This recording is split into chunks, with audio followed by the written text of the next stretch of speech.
So we are doing a segment every 2 weeks where we go to local businesses in Dickinson, Delta, Menominee counties, and I learn what it takes to make the perfect pasty or taxidermy a beautiful 10-point, and just figure out exactly how people operate their businesses.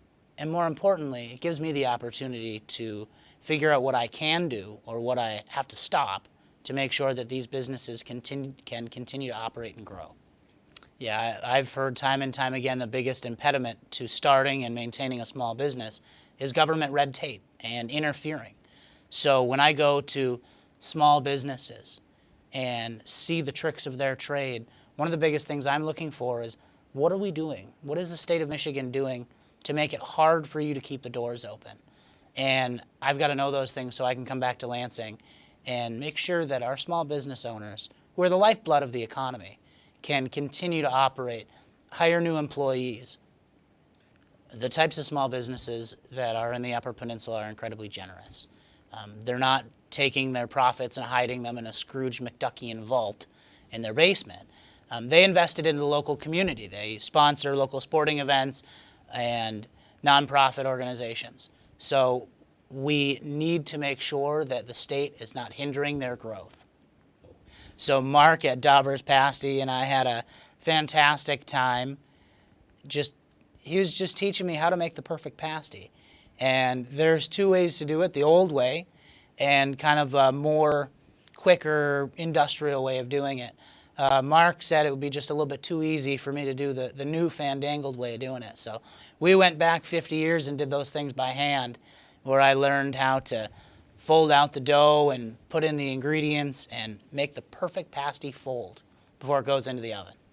The fun thing about my job is that I get to go and tour local businesses like pasty shops, like taxidermies.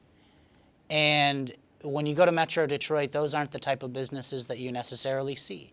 The Upper Peninsula has a specific set of skills and techniques and things that we really love. And those are the type of businesses that I want to see. Of course, I want to go into the local diners and talk to people there as well. But if we lose our unique identity up in the UP, I feel like we're just going to turn into our friends down south, and that's not something I'm looking forward to. So the one thing I want to make sure everybody knows is that we're not trying to pick and choose winners and losers. I don't think that's the purpose of government, and it's certainly not why I got into this business.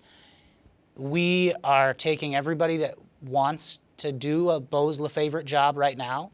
I anticipate we're going to get a lot of phone calls, and I really encourage people to do that. When we get to the point where we can't go to every business, we're going to institute a lottery system.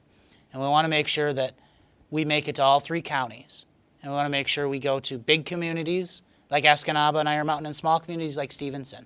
So please give me a call at 517-373-0156 or shoot me an email at beaulafave@house.mi.gov. Let us know what you do, what the name of your business, and we'll do whatever we can to get in there to learn from the people of the 108 district.